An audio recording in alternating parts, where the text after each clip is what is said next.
ప్రతిదీ కూడా పేద వర్గాల ప్రజలకు చేరువయ్యాలనే గొప్ప ఆలోచనతో ఈరోజు శ్రీకారం చుట్టడం జరిగింది.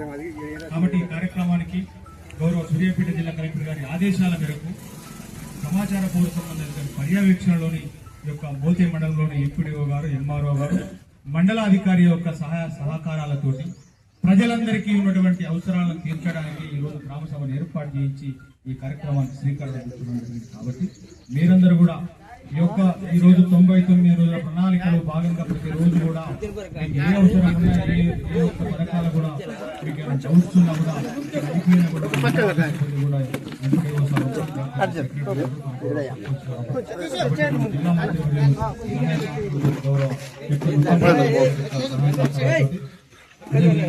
ఉత్తమ్ పద్మావతి మేడం గారు, ఎమ్మెల్యే కోదాడ గారి యొక్క సహాయ సహకారాలతో ఈరోజు ప్రజలందరికీ బాగు చేయాలనే గొప్ప సంకల్పంతో ఈరోజు ప్రజాపాలన ప్రగతి ప్రణాళిక అనేటువంటి కార్యక్రమానికి శ్రీకారం చుట్టడం జరిగింది. కాబట్టి మీరందరూ కూడా ప్రభుత్వం ఇచ్చే రాయితీని లబ్ధి పొందాలి, ఇలా పేద వర్గాల ప్రజలందరూ కూడా బాగుపడాలని గొప్ప సంకల్పంతో గౌరవ ముఖ్యమంత్రి గారు చేపట్టడం జరిగింది. కాబట్టి ఈ కార్యక్రమాన్ని ఉద్దేశించి ఇప్పుడు మన గంట వచ్చేబట్టాను ఒక పాట.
What